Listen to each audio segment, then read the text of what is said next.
Say, kids, what time is it? It's kind of like watching TV, but, in your car. 104.7 The Cave is Springfield's pure classic rock. It is another edition of Dark Side of the Stream featuring Jay Stevens and myself, Mike the Intern. In this week's episode, it was my pick, and we did a documentary about Tina Turner. Mike did it for selfish issues because he has a crush on her for That is many right. years. Let's get it out. Let's spit it out now. Jay's a little salty about this. I'm not salty. It was just he didn't really get down with Tina. I was in that age. I was a young man. Well, I was probably let's say 5 or 6. It wasn't like a teenage crush. It was just like the first chick that I was like, whoa. And that was during, Private Dancer era and Thunderdome. And all that stuff. We don't need another hero. And it's such a crazy thing to think about it, but she was in her mid to late 40s when that stuff was happening and had already been through so much in the industry. And then that happens and she finally gets her, she's the first female artist in her 40s to have a #1 album. It's crazy to think about. Pop record, too. And they made it in 2 weeks. Label didn't want her. It's a crazy, awesome story. It is a crazy story, and it's a tale of perseverance, so I appreciate that for sure. Survival, for sure. Yeah, survival, it's on HBO Max, and if you are into soul music, if you're into rock and roll, if you're into Tina Turner, you need to watch it. She taught Rod Stewart and Mick Jagger how to move, dude. Pretty legit. I mean, those guys based their stage persona, everything off of what she was doing. She set the tone. She went harder. She went faster. She would get down, man. Dude, for a girl back then, it was kind of taboo. The thing blows my mind is that she wanted to be a rock and roll singer. She referred to herself as the queen of rock and roll. That's what she wanted. Now think about this for a second. Had she somehow been born later, let's say she would have come around in the mid-70s, late 70s, whatever, and teamed up with the band like a guitar player like Neil Giraldo?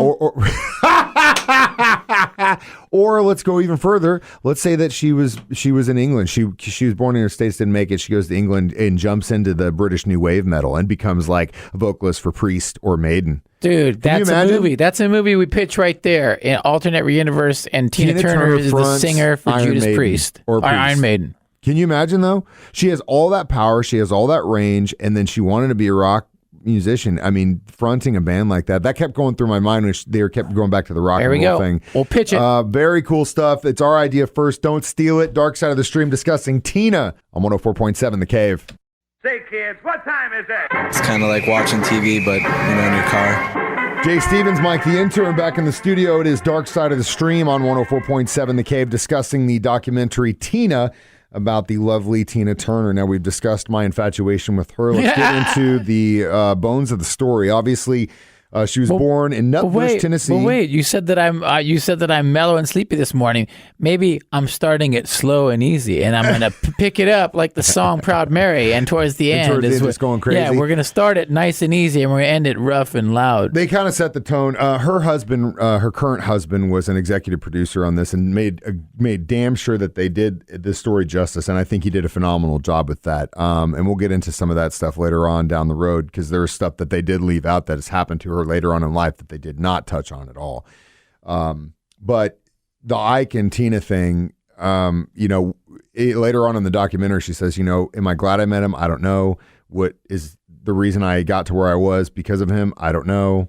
But, she at least acknowledges the fact that her association with him got her going. Now, they met in St. Louis. Did you know that? Yeah, I thought that was pretty interesting. Yeah. He was a house band guy in St. Louis. She was dating her friend was dating the drummer, sister's dating the drummer, and then she was dating the saxophone player and kind of that stuff going on. And then worked her way into singing. Yeah. And then she kind of impressed him. They had like a brother and sister relationship, but then he kind of saw what she was and wanted to lock it down. He put a ring on it. You know what I mean? If you like, then you better. But hey, she was like Beyonce, I guess, right? She was the early Beyonce, right? And again, she's like, the thing that blows my mind is the where she came from and where she ended up. Little crazy town, sharecropping family, nothing at all. Parents ditched her. Yeah, ended up getting raised by her cousin. I mean, definitely some issues with love and trust, and you can see why she kind of made the mistakes or did the things that she did in her life. Same with Ike, and I'll get to that. I got something that'll blow your mind with him later on down the line. But let's get into it. So they start playing, they start doing the whole review thing, and you can see Ike was one of the, I mean, he arguably could have had one of the first rock and roll records and got screwed by the industry that way. Yeah, it sounded like guys were making his stuff too. He had some serious trust issues, man, and he got screwed there, and then he makes a record with, you know, I did appreciate his perfectionism, where they said if you were on stage playing with him and you made a mistake, he would give you the desk there, and they were docking your pay, man. $10 for making a mistake. Yeah. I like that and impose that fine. Don't be in a band with Jay. You get that desk stare. You know you screwed up. Are you in tune? Phil Spector makes a record with him. Doesn't go anywhere because, according to him, you know, the African American community said it was too white, and the white community says too black. Right. Which is just so unfortunate. It became a huge hit in the UK, which is where they ended up opening for American the Stones. Radio was just beyond the Jagger times. sees Tina and is like, that's I'm stealing that all day, which, you know, is smart of him. But it's just interesting, and then the abuse stuff you get into is just insane, horrific. Man. Insane. It's horrific to watch. It's really hard to see her relive it, and you feel bad for her because every time and every point in her career when she'd start doing something, Ike and Tina was what she was tied to. You know what I mean? Yeah, the interviews and stuff still. She couldn't escape it, so she tries to write a book with, by the way, Kurt Loder. Back. Yeah. Where the hell has that guy been? Man, like a hermit, like a Jedi in hiding. I forgot how much I love that guy. I couldn't believe it. I didn't even know it was him. I was like, is that Kurt That's Kurt Loder, man, and he's all over this documentary. He wrote I, Tina in the 80s to try and curb all the Ike stuff, get it out there, get in front of it, but it made it worse. He looks so old. I was like, okay, this dude must have been really old when he was on MTV because he looks ancient now. He had already been in the business for a long time. So, yeah, they brought in somebody legit. He was with Rolling Stone before. Reporter. So then, you know, she tries to get out in front of it, can't, and at every point, you know, it has to relive it, and it's tough. It's like a soldier going back through, you know, war, trying to tell war stories. Yeah, it's traumatic stress, whether it's that or abusive relationship. And baller move of her to finally say enough's enough. That story was incredible, and to just dip out with, like, people say, oh, I can't leave. If you want to leave. She left with absolutely nothing. One little teeny bag, no money, nothing. She just took her name, and that left. was it. Yep. We got more Dark Side of the Stream coming up, discussing Tina on 104.7 The Cave. Say, kids, what time is it? It's kind of like watching TV, but, you know, in your car. Mike the Intern, Jay Stevens back in the studio. It is Dark Side of the Stream discussing Tina on HBO Max. Now, we talk about the Ike and Tina. It's incredible to see, like we were talking about, she finally gets done. She's had it. She escapes, goes into hiding, gets divorced with just her name. Then she goes back to work. I love what she says. There's a quote from her that says, "You adjust to what was given." And that's exactly what she did. She went to Vegas, worked her butt off. She had kids to support. Any kind of gig, anything man. She could do. TV, didn't matter. She was all over the place. And then Hollywood Squares, the Brady Variety Hour, all that stuff. Show. She then meets who would become her manager, who really did a hell of a job making sure she was taken care of. Because, I mean, honestly, she was at the end of her... I mean, you look at artists that go beyond that. Right. What happened to all these people, you know? Could have very well been the end of the career. Could have been very well, but she had some people that believed in her, and they had some people that fought for her, and it paid off. They ended up making Private Dancer 20 million units sold.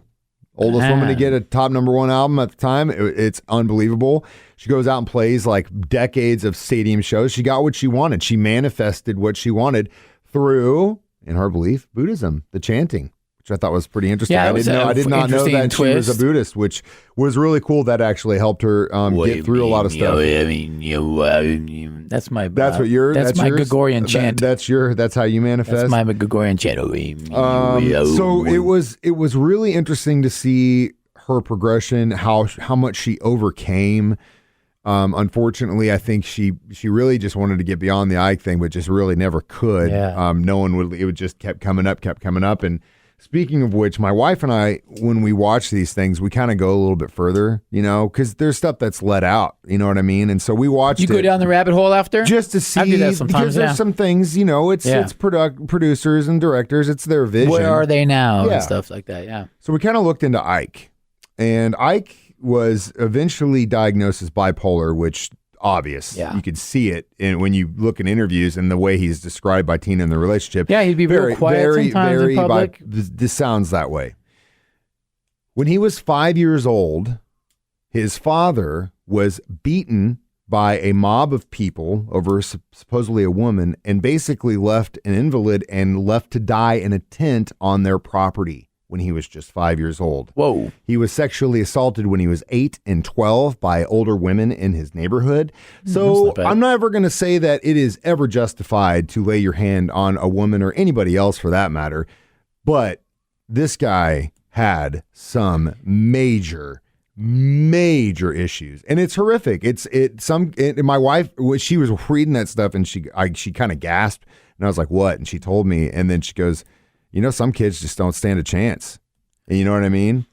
Stacked deck against them, man. Dude, and even with his talent, because he was a talented guy, he was a very good musician. He hung out with B.B. King. Right? I guess he said his mom helped raise him and stuff, and they're Memphis boy, one of the pioneers of rock and roll. Oh, man. All that stuff still stacked against him were demons. And you got to wonder, after all that, because he was paranoid about them screwing him in the record thing, and then he was paranoid of Tina leaving him, so she puts a ring on it, tries to gaslight her and control her. Eventually, she breaks out and leaves him because, of what the world he's building for her. He was just too crazy, and right? then to see what she's able to do and overcome and become selling stadiums, man. Way further than he had ever dreamed of. So my point of this is, if you ever want to get back at somebody, the best revenge, live well. Forget about him, move on, live well. That's exactly what she did. And we'll catch up to what she's into now and what we're watching up next in Dark Side of the Stream on 104.7 The Cave. Say, kids, what time is it? It's kind of like watching TV, but, in your car.